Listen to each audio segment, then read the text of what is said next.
ចិត្តល្អចិត្តត្រជាក់ចិត្តទន់ភ្លន់ចិត្តមានមេត្តាចិត្តរីករាយចិត្តត្រេកអរចំពោះសេចក្តីសុខរបស់អ្នកដទៃចិត្តមិនសូវស្មុគស្មាញចិត្តលះដាច់ស្រឡះចិត្តធ្ងន់ចិត្តចេះអត់ឱនយោគយល់ចិត្តភ្លេចរឿងមួម៉ៅចិត្តចងចាំរឿងល្អរឿងបុណ្យកុសលចិត្តក្លាហានហ៊ានទទួលរឿងល្អក្តីមិនល្អក្តីចិត្តតស៊ូចិត្តព្យាយាមចិត្តមិនចុះចាញ់ចំពោះឧបសគ្គចិត្តមានក្តីសង្ឃឹមចិត្តមិនប្រកាន់ហួងហែងខ្លាំងចិត្តហ៊ានទទួលស្គាល់ការពិតនៃជីវិតចិត្តមិនសូវព្រួយបារម្ភចិត្តមិនសូវមានទុក្ខកង្វល់បើធ្វើចិត្តដូច្នេះបានអ្នកនឹងបានសេចក្តីសុខច្រើន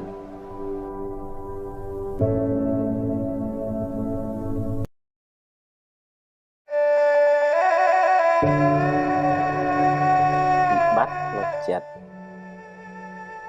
ជាសាមញ្ញជនគ្មាននរណាម្នាក់ដែលថាអត់បញ្ហាផ្លូវចិត្តនោះទេគ្រាន់តែតិចច្រើនតាមកម្រិតនៃការអប់រំចិត្តរៀងខ្លួនចិត្តមានវិបត្តិព្រោះចិត្តសម្បូរមេរោគដូចជាមួម៉ៅក្តៅក្រហាយឆេវឆាវខឹងក្រោធភ័យព្រួយបារម្ភស្ដាយសំណោះគិតច្រើនស្មុគស្មាញមិនដាច់ស្រេចជាប់ជំពាក់ហួងហែងច្រើនចំណែនឈ្នាននេះលោភលន់ហួសហេតុជាដើមបើមិនទាន់ឈឺខ្លាំងទេត្រូវចាប់ផ្ដើមព្យាបាលបណ្ដើរទៅរៀនកាត់បន្ថយរៀនលះបន្តិចម្ដងដោយស្មារតីដាស់តឿនខ្លួនឯងរឿយគ្មានព្រះអង្គព្រះអិនណាមកជួយយើងបានទេតែបើធ្ងន់ធ្ងរហើយត្រូវមានពេលសម្រាកពីការងារខ្លះដើម្បីលំហែកាយលំហែចិត្តឲ្យបានស្រួលគេងឲ្យបានគ្រប់គ្រាន់នៅក្បែរមនុស្សល្អស្ដាប់រឿងល្អមើលសៀវភៅអប់រំចិត្តជួបជាមួយគ្រូពេទ្យចិត្តសាស្ត្រពិសាថ្នាំតាមវិជ្ជបញ្ជាស្ដាប់ឱវាទពីព្រះសង្ឃហើយរៀនបន្ធូរបន្ថយភាពតានតឹងរៀនព្រមតាមរឿងដែលកើតឡើងរៀនសម្រួលអារម្មណ៍អ្វីមិនចេះតែបានដូចចិត្តគ្រប់រឿងទេរៀនភ្លេចរឿងដែលហួសទៅហើយរៀនញញឹមរុះរាយរៀនផ្ដល់សេចក្តីស្រឡាញ់ឲ្យខ្លួនឯងនិងអ្នកដទៃជុំវិញខ្លួនរៀនលើកលែងទោសរៀនធ្វើចិត្តឲ្យស្ងប់ឲ្យនឹងនររៀនធ្វើសមាធិជាយាមតាមដានចិត្តអ្នកជានិច្ចកាលបើវាវិលវល់ស្មុគស្មាញក៏ឲ្យវាស្មុគទៅចោះតែយើងមានតួនាទីមួយគឺមើលវាតាមដានវាហើយទាញវាត្រឡប់មកវិញទាញវាបានញយ កុំបណ្ដោយឲ្យចិត្តជិះជាន់អ្នកឡើយអ្នកត្រូវរៀនធ្វើជាម្ចាស់ចិត្តវិញឈឺយូរហើយដាក់ថ្នាំមួយគ្រាប់មិនជាទេត្រូវព្យាយាមដោយការជឿជាក់ក្នុងចិត្តថាយើងអាចព្យាបាលចិត្តយើងបានការងារសំខាន់ជាងគេក្នុងជីវិតយើងម្នាក់ គឺការរក្សាចិត្តឲ្យបានល្អបើមិនដូច្នោះទេអ្នកនឹងរស់រងទុក្ខដល់ថ្ងៃស្លាប់មិនខាន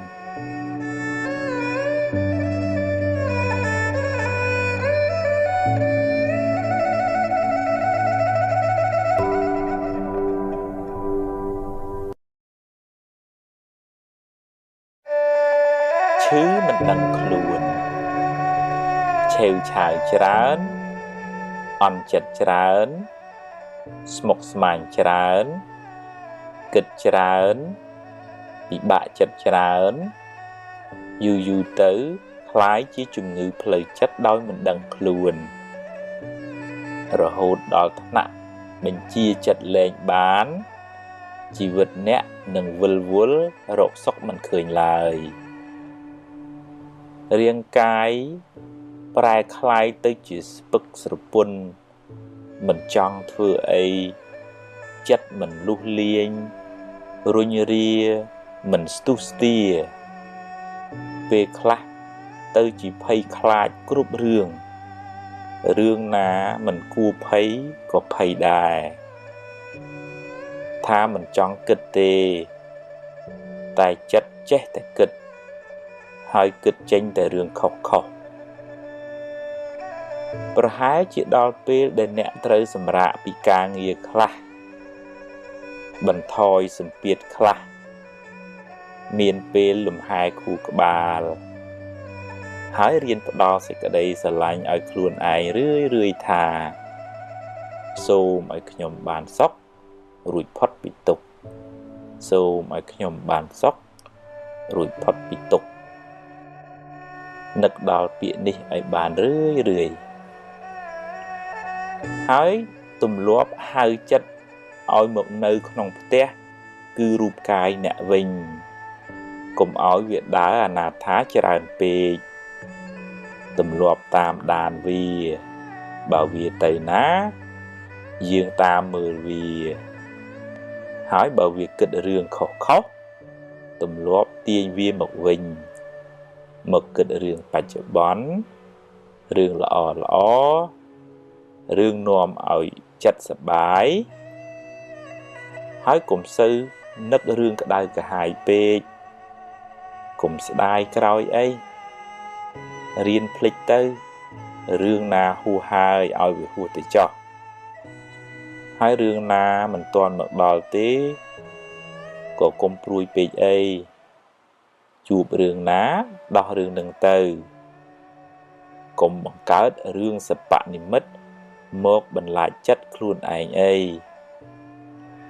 ហើយបើមានពេលរៀនធ្វើសមាធិខ្លះផងវាជារឿងលំបាកវឹកហាត់ចិត្តនេះណាស់តែអ្នកត្រូវតែព្យាយាមបន្តិចម្ដងគ្មានអ្នកណាជួយអ្នកក្រៅពីអ្នកជួយខ្លួនឯងឡើយ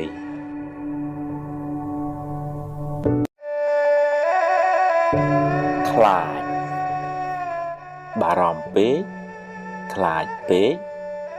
នាំឲ្យចិត្តអ្នកវិលវល់មិនសូវបានសុខទេ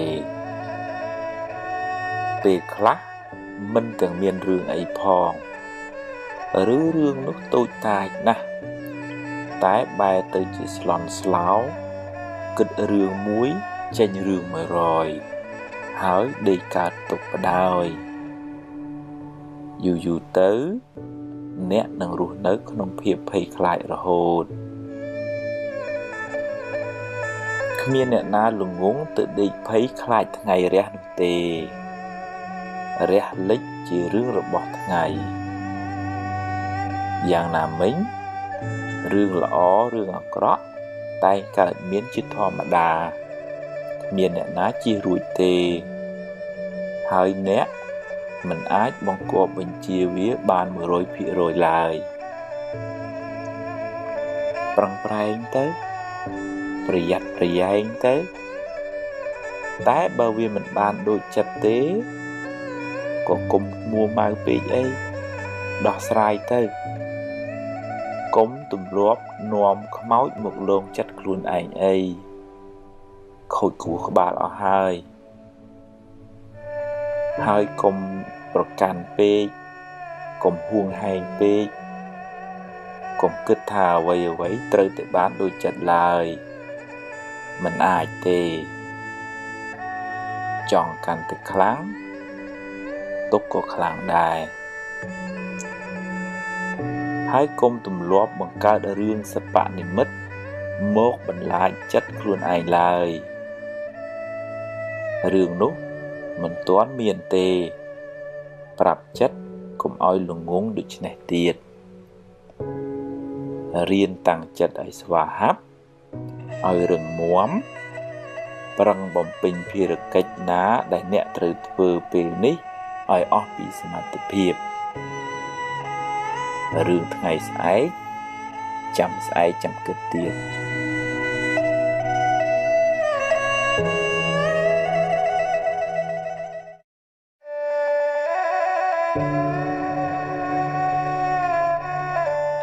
អតីតកាលពីរប្រភេទអតីតកាលខ្លះល្អអតីតកាលខ្លះមិនល្អទេជារឿងធម្មតាសម្រាប់ជីវិតមនុស្សម្នាក់ហើយអតីតកាលទាំងពីរនោះបានរលត់បាត់ទៅហើយអ្នកមិនអាចបកក្រោយទៅកែប្រែវាបានទេតែបើអ្នកគិតត្រូវអ្នកអាចកែច្នៃវាបានជាប្រយោជន៍សម្រាប់សាងអនាគតល្អទៅខាងមុខបើអតីតកាលនោះជារឿងល្អជារឿងបុណ្យកុសលអ្នកអាចរំលឹករំលើកវាឡើងវិញដើម្បីឲ្យចិត្តបានជ្រះថ្លាម្ដងទៀតបានសប្បាយចិត្តម្ដងទៀតអ្នកក៏ឈ្មោះថាបានធ្វើបុណ្យម្ដងទៀតដែរដែលនៅក្នុងធម៌លោកហៅថាអបរចេតនាឧស្សាហ៍រំលឹកដល់ទានដែលអ្នកបានឲ្យដល់អំពើល្អដែលអ្នកបានសាងរំលឹកឲ្យបានរឿយចិត្តអ្នកបានចម្រើនដោយបុណ្យចម្រើនដោយភាពត្រជាក់ត្រជុំឧបមាដូចជាការចាក់ទឹកដាក់ជីដល់ដំណាំដែលអ្នកបានដាំដំណាំនោះនឹងផ្ដល់ផលកាន់តែច្រើនឡើងតែបើអតីតកាលនោះជារឿងមិនល្អជារឿងអកុសលចាត់ទុកថាវាជាផលបាបចាស់ទៅចោះយកវាជាមេរៀនជាមូលដ្ឋាននៃការប្រុងប្រយ័ត្នលើក្រោយហើយអនុញ្ញាតឲ្យវាកន្លងហួសទៅកុំស្ដាយអីព្រោះបើស្ដាយទៅក៏មិនអាចកែប្រែអ្វីបានដដែលហើយបើអ្នករំលឹករំលើកវាញឹកញាប់ពេកវាមានតែនាំឲ្យចិត្តអ្នកក្តៅក្រហាយប៉ុណ្ណោះ